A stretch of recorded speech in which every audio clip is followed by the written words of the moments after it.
Hello friends, good morning. कल हमने जो पढ़ा था आपके जो महिला संरक्षण है उसके सिलेबस के बारे में पढ़ा था, चर्चा की थी उसके बारे में। आज जो हम चर्चा करेंगे वो आपका पहला जो एक्ट है, भारतीय दंड संहिता 1860। इसमें क्या है, ये एक्ट क्या है? सबसे पहले तो इस एक्ट में ये बताया गया है कि कौन सा अपराध है तो उसके लिए कितनी सज़ा मिलेगी। एक बार बेसिक कोई एग्जाम्पल से समझते हैं। मान लीजिए ये ए है, ए बी के घर जाता है और बी के घर जा कर के इसके यहाँ पे एक मान लीजिए सोने की अंगूठी है वो रखी हुई है।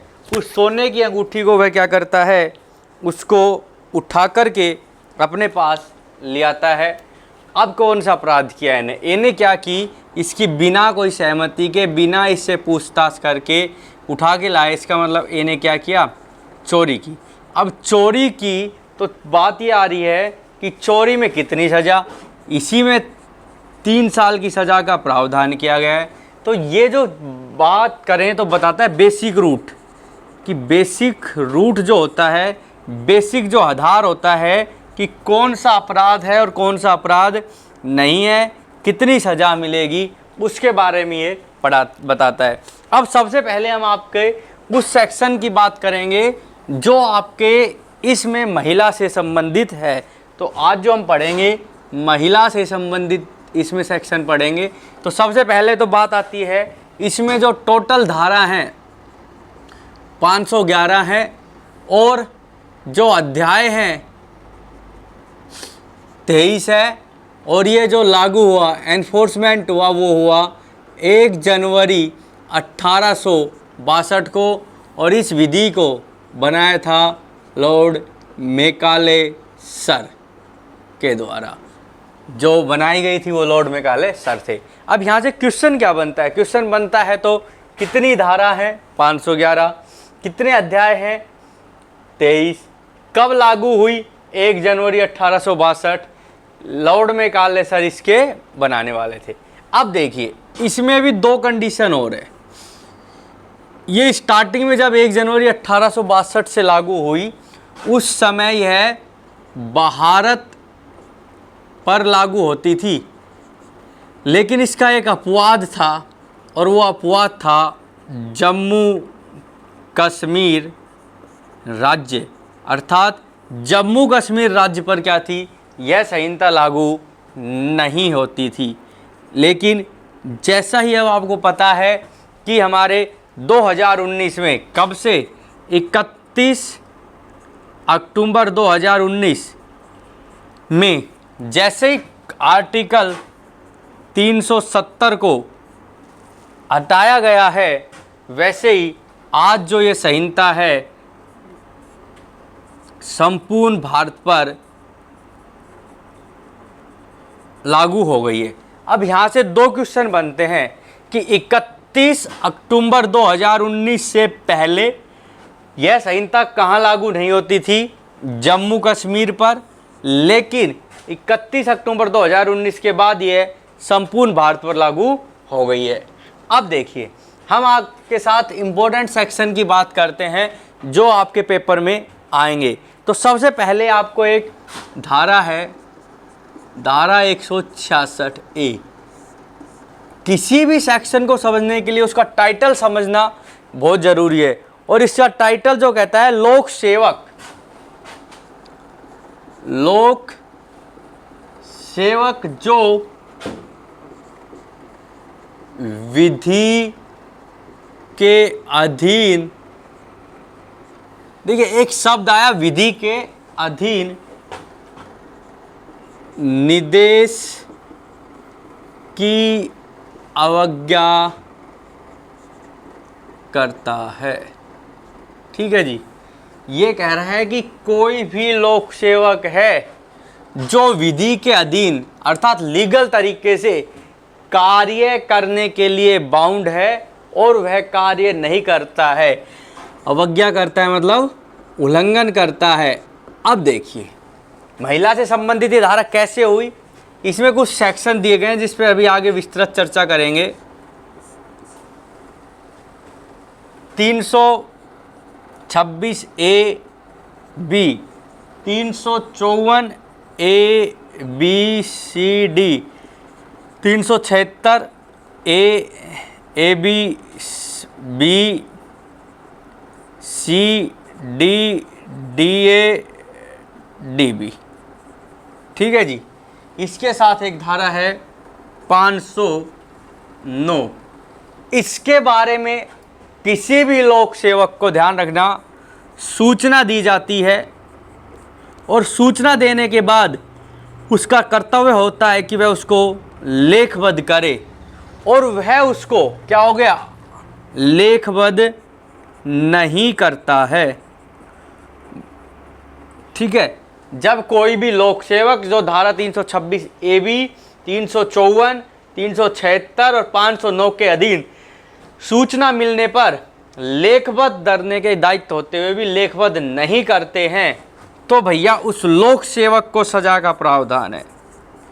उस जो लोक सेवक को, और यहाँ लोक सेवक कौन होगा, देखिए सूचना, और सूचना की बात करें तो एफआईआर, और एफआईआर की बात करें तो पुलिस।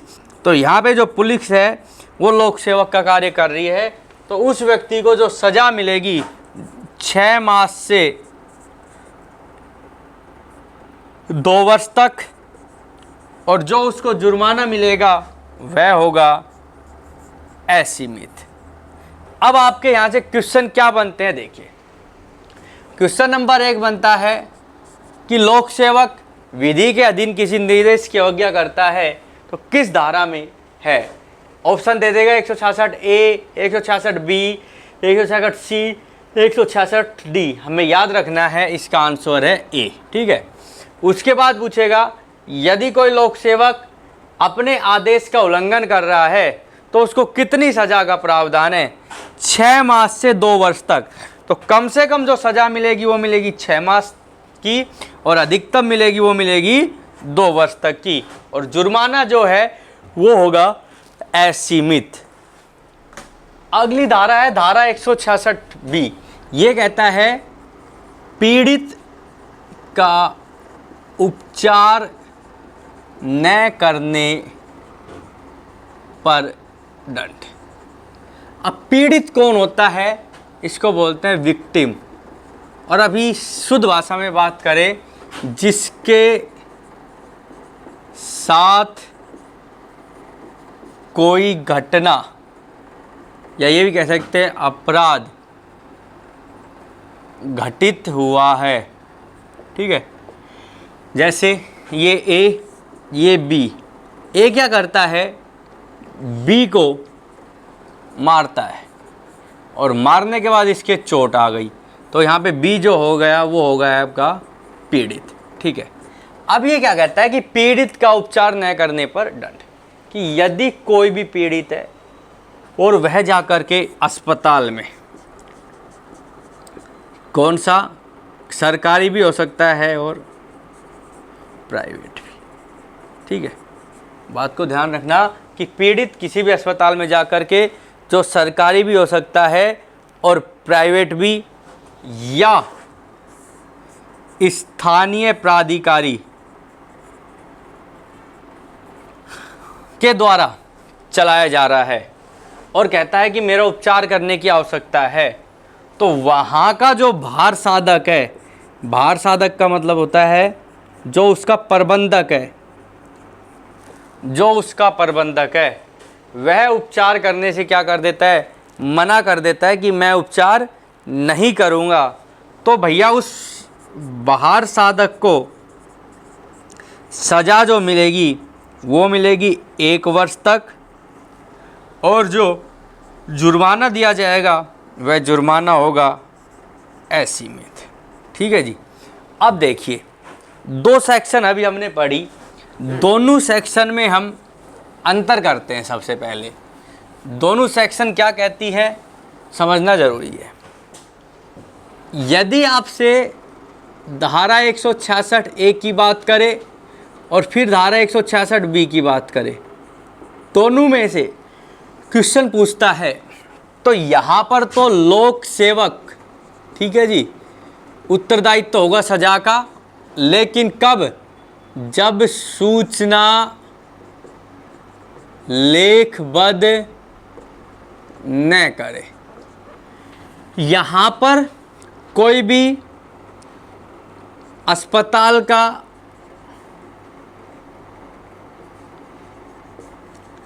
का प्रबंधक क्या ना करे? पीड़ित का उपचार न करे। यदि आपसे क्वेश्चन पूछता है कि 166 में कब लागू होती है? जब कोई भी पीड़ित का उपचार नहीं करे। उपचार कौन करता है? कोई भी अस्पताल का डॉक्टर वगैरह। और यदि सूचना नहीं लिखे तो लोक सेवक। ठीक है। अब इसके बाद बात करते हैं 304 बी, दहेज मृत्यु क्या होती है। देखो, इसको एक कहानी से याद करते हैं। ये ए और ये बी, इसको हम थोड़ी देर पुरुष मान लेते हैं और इसको हम स्त्री मान लेते हैं। ठीक है।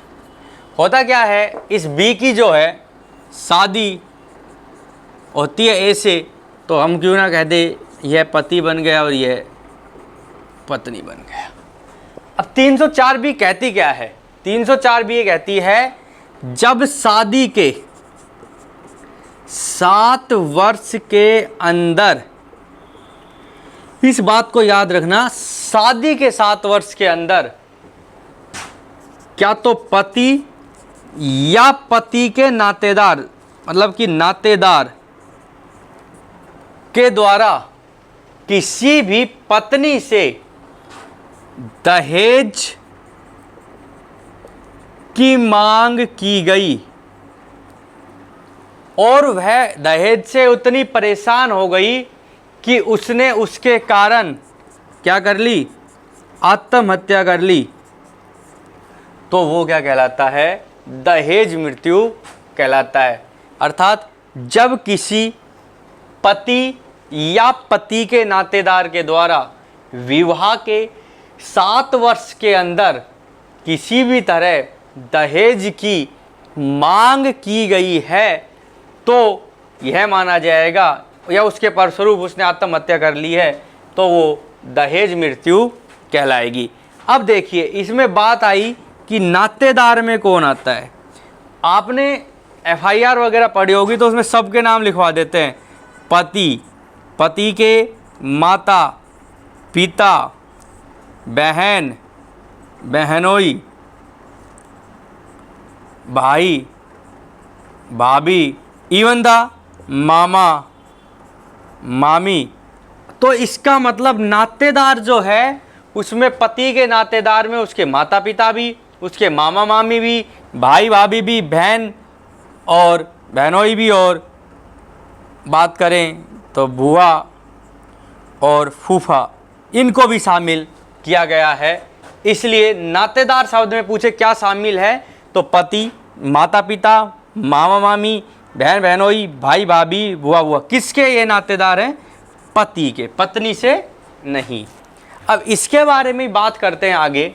यदि कोई भी व्यक्ति शादी के 7 साल के अंदर किसी महिला की, यूँ कह सकते हैं अपनी पत्नी की,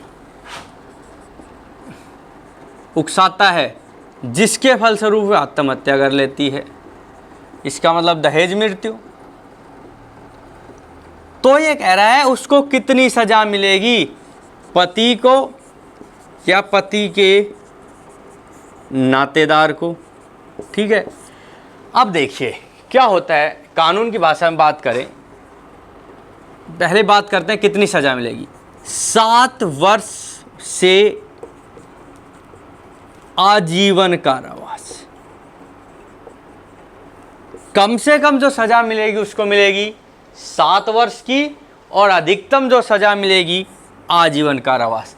अब देखो, इसको याद कैसे रखना है कि 7 साल के अंदर और 7 वर्ष की सजा कम से कम, दोनों याद रखना कि 7 साल में यदि हत्या कर दी जाती है, आत्महत्या कर लेती है, तो क्या हो जाएगी?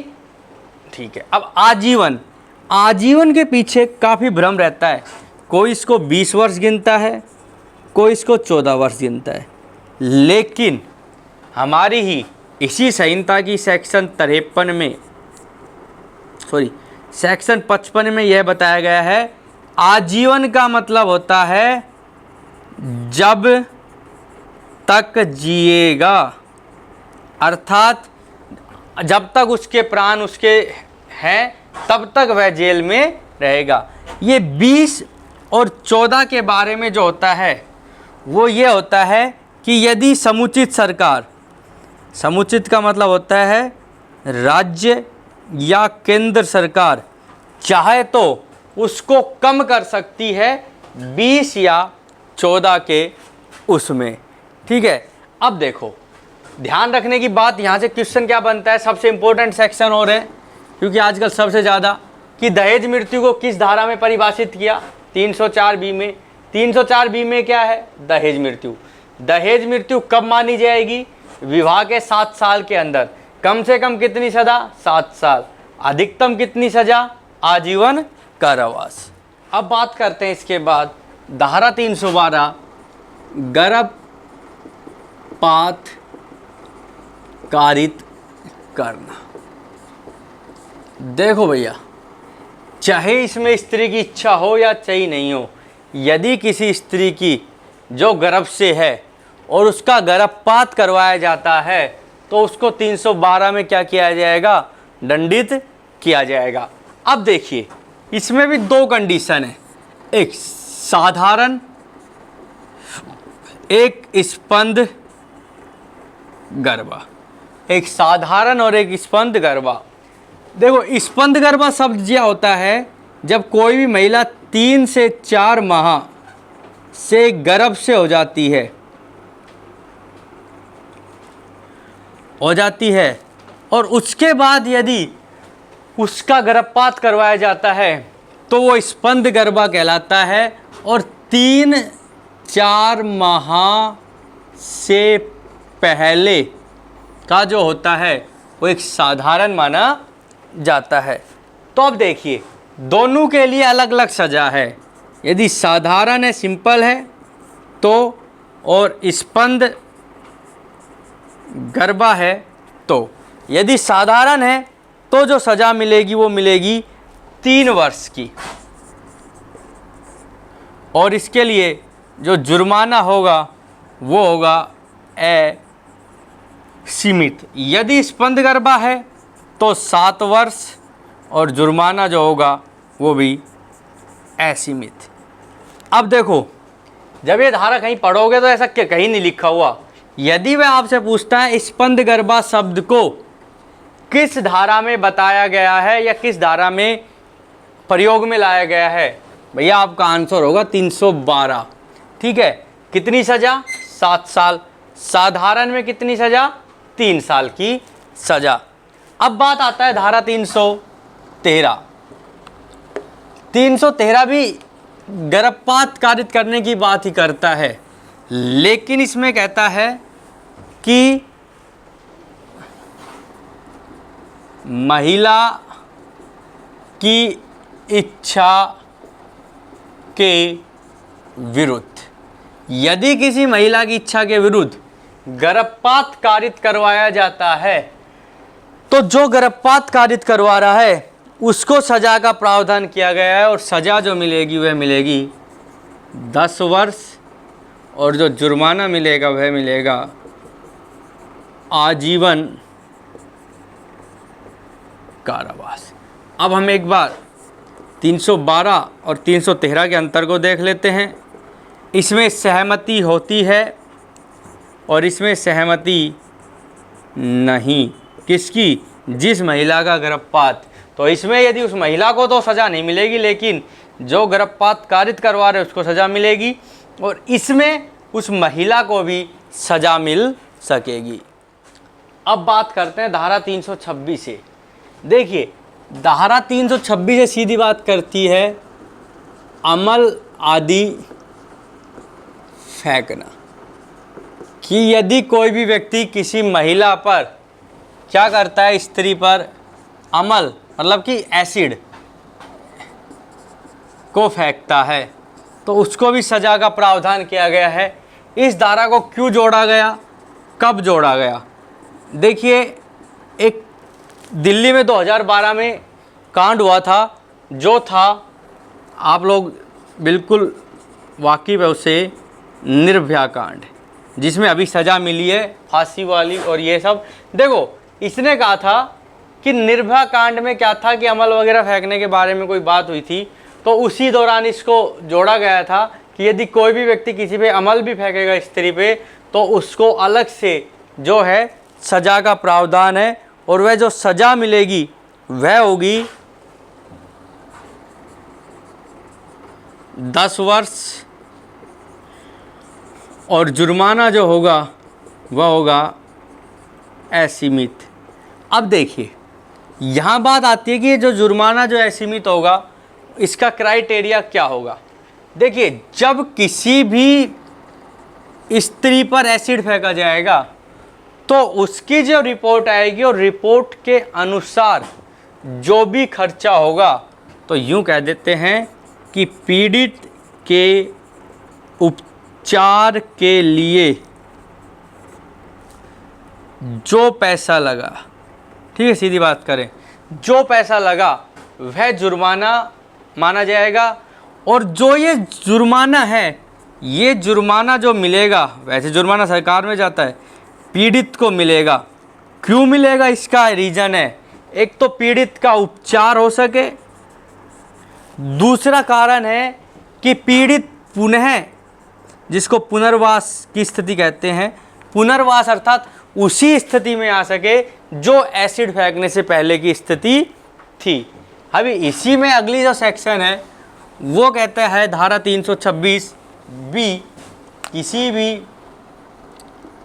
इसमें है एसिड फेंकने का प्रयास, कि यदि कोई भी व्यक्ति किसी स्त्री पर एसिड फेंकने का क्या करता है, प्रयास करता है, तो भैया जो सज़ा का प्रावधान है वो में होगी 5 वर्ष से 7 वर्ष तक, और जुर्माना जो होगा वह वही होगा असीमित। अभी तक हमने पढ़ा 5 सेक्शन 6 सेक्शन के बारे में। 166A लोक सूचना नहीं लिखना, 166B पढ़ा हमने कि उपचार नहीं करना, उसके बाद 304B पढ़ा दहेज मृत्यु के बारे में, वेरी इंपॉर्टेंट सेक्शन है, पूछा जा सकता है कि कितने साल के अंदर, 7 साल के अंदर। आगे हम बात करते हैं धारा 354, स्त्री की लज्जा भंग करने के आशय से आपराधिक हमला या बल का प्रयोग। देखो, शब्द आया स्त्री की लज्जा भंग। अब ये लज्जा भंग क्या है, पहले इस शब्द को समझिए। शुद्ध भाषा में मैं आपको एक समझा देता हूँ कि किसी भी स्त्री के साथ अभद्रता इस तरह से करना कि उसका जो इज्जत है उसको ठेस पहुँचे। मान लीजिए कोई व्यक्ति किसी स्त्री की चुन्नी भी खींचता है, तो उसको भी हमारे सुप्रीम कोर्ट ने एक डिसीजन में लज्जा भंग की श्रेणी में माना है। अब कहता है यदि कोई भी व्यक्ति, अब यहाँ पे व्यक्ति शब्द आएगा, और व्यक्ति का मतलब जो आपको मैं बता देता हूँ वो आएगा आदमी, जिसको हम कह सकते हैं यदि कोई भी व्यक्ति क्या करता है, किसी भी महिला की लज्जा भंग करता है, तो भैया उसको सज़ा का प्रावधान किया गया है, साथ में ही उसको जुर्माना भी दिया गया है। सज़ा जो दी गई है वो सज़ा दी गई है 1 वर्ष से 5 वर्ष तक, जुर्माना जो दिया गया है वो दिया गया है असीमित। ठीक है, तो अब हमसे क्वेश्चन पूछा जाता है कि 354 में क्या है, क्योंकि इसके 5 पार्ट हैं अभी। तो 354 में पूछे तो स्त्री की लज्जा भंग, सजा पूछे तो 1 वर्ष से 5 वर्ष तक, जुर्माना पूछे तो अपने को बताना है असीमित। ठीक है, अब देखिए आगे इसी में है 354A लैंगिक उत्पीड़न और उसके लिए दंड।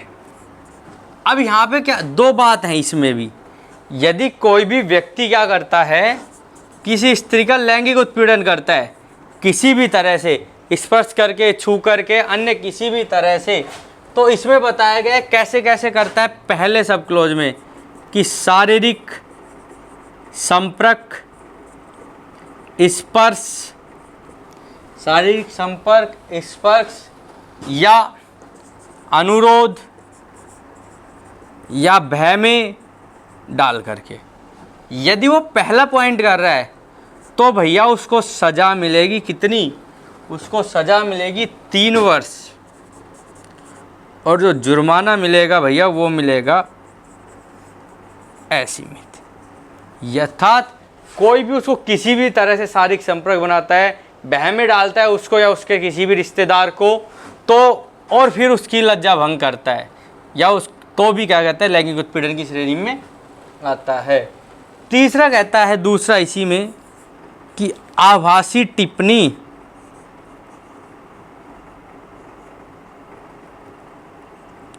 कि कोई भी व्यक्ति क्या कर रहा है, यहाँ पे किसी महिला पे आभासी टिप्पणी कर रहा है, किसी भी तरह से अभद्र यूज या यूँ कह सकते हैं शब्द जो बोल रहा है, ऐसे जो उसको बोलने नहीं चाहिए, अश्लील शब्द बोल रहा है, तो भैया उसको सज़ा है 1 वर्ष, और जो जुर्माना है वो मिलेगा उसको असीमित।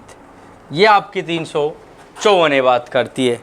आगे इसी में धारा 354B, इसी में धारा जो है 354B क्या कहती है, 354B कहती है यदि कोई भी व्यक्ति किसी स्त्री को विवस्त्र करने के आशय से, यहाँ पे धारा 354 जो B कहती है वो कहता है विवस्त्र करने के आशय से लज्जा भंग। अब देखो यहाँ शब्द आया विवस्त्र, मतलब कि किसी को विमिनी बिना वस्त्र के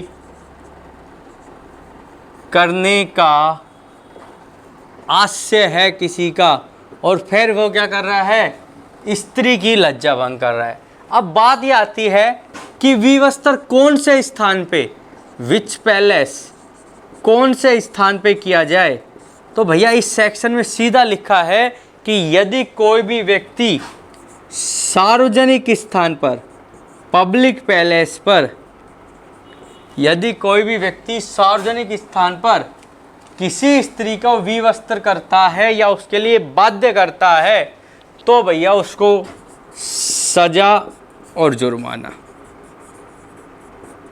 अब बात आती है सजा कितनी होगी। सजा भैया 3 वर्ष से लेकर के 7 वर्ष तक, और जुर्माना जो होगा वो होगा असीमित। यहाँ से आपके बहुत क्वेश्चन उठते हैं। देखिए कि विवस्त्र के बारे में किस धारा में है, 304B में। विवस्त्र कौन से स्थान पे किया जाएगा, सार्वजनिक स्थान पर। कितनी सज़ा है, कम से कम 3, ज़्यादा से ज़्यादा 7, बीच की भी मिल सकती है। जुर्माना जो होगा वो क्या होगा, असीमित दिया जाएगा। इसके बाद धारा 354C के बारे में बात करते हैं। धारा जो 354C कहती है वो कहती है घुर कर देखना। सिंपल बात कर लेते हैं, लोगों की भाषा में उसको बोलते हैं दृश्य तैरिकता। ठीक है, अब देखो मेरी बात को समझना। यदि कोई भी पुरुष किसी स्त्री को घुर के देखता है, ठीक है भैया, लेकिन कब, जब वह प्राइवेट कृत्य में लगी है। यदि कोई भी व्यक्ति किसी स्त्री को जब देखता है जब वह प्राइवेट कृत्य में लगी हुई है, तो भैया कैसे देखता है, एक टक देखता है, देखता ही रहता है, चित्र खींचता है, या उस चित्र को क्या करता है, प्रसारित करता है। ठीक है, एक टक चित्र खींचता है या प्रसारित करता है, तो भैया उसके लिए भी सजा प्लस जुर्माने का प्रावधान किया गया है। अब सजा जो उसमें होगी वह सजा होगी 1 वर्ष से 3 वर्ष तक, और इसी में जो जुर्माना होगा वो फिर होगा असीमित। ये तो जब सजा है जब कोई व्यक्ति प्रथम बार करता है, लेकिन कोई भी व्यक्ति सेकंड बार करता है या पश्चातवर्ती करता है इस अपराध को, क्या करता है कि एक तक देखता है, चित्र खींचता है या उसको प्रसारित करता है, तो भैया उसको सजा मिलेगी 3 वर्ष से 7 वर्ष, और जुर्माना जो मिलेगा असीमित। अर्थात अब बार बार यदि वो ऐसा अपराध करेगा तो उसको ये सज़ा मिलती चली जाएगी। इसके बाद जो हम बात करते हैं वो बात करते हैं धारा 354D। धारा 354D, धारा 354D क्या कहती है? देखिए, धारा 354D ये कहती है कि पीछा करना क्या होता है, लोग पीछा करते हैं, होता कुछ नहीं है। भैया यदि कोई स्त्री का पीछा भी कर रहे हो तो वो भी अपराध है। अब वो पीछा कैसे कर रहे हो उसमें भी कारण बताए गए। आप पैदल चल के पीछा कर रहे हो, साइकिल से कर रहे हो, कैसे कर रहे हो, कोई फर्क नहीं पड़ता है। लेकिन आपने यदि उस स्त्री का पीछा किया है, कैसे? इलेक्ट्रॉनिक साधन से। अब देखो, इलेक्ट्रॉनिक साधन का मतलब आ गया आपने उसको ईमेल किया है, व्हाट्सअप किया है, ईमेल किया है, या अन्य कोई भी इलेक्ट्रॉनिक साधन का प्रयोग करके उसका पीछा किया है, या अन्य तरीके से किसी भी जिससे आप पीछा कर सकते थे उस स्त्री का पीछा किया है, तो भैया जो पीछा कर रहा है उसको सजा का प्रावधान है, और उसको जो सजा मिलेगी वो मिलेगी 3 वर्ष तक, और जो जुर्माना मिलेगा वो मिलेगा असीमित। अब देखो मेरी बात को समझना, यदि यह व्यक्ति द्वितीय और पश्चातवर्ती मतलब कि बार बार इस अपराध को कर रहा है, तो भैया जो उसको सजा मिलेगी वो मिलेगी 5 वर्ष तक, और जुर्माना जो मिलेगा वो मिलेगा असीमित। अर्थात यदि कोई भी पुरुष किसी स्त्री का पीछा करता है, चाहे वो इलेक्ट्रॉनिक माध्यम से या ईमेल के माध्यम से या किसी भी अन्य तरीके से, तो भैया पहली बार यदि अपराध करता है तो 3 साल की सज़ा, दूसरी बार बार बार करता है तो 5 साल तक की सज़ा को उसको दिया जाएगा। इससे आगे का जो अभी भारतीय दंड संहिता में शेष धाराएं बची हुई हैं उनको हम कल की क्लास में विस्तृत रूप से चर्चा करेंगे, और उसके बाद इसके हम क्वेश्चन भी करेंगे। Thank you so much.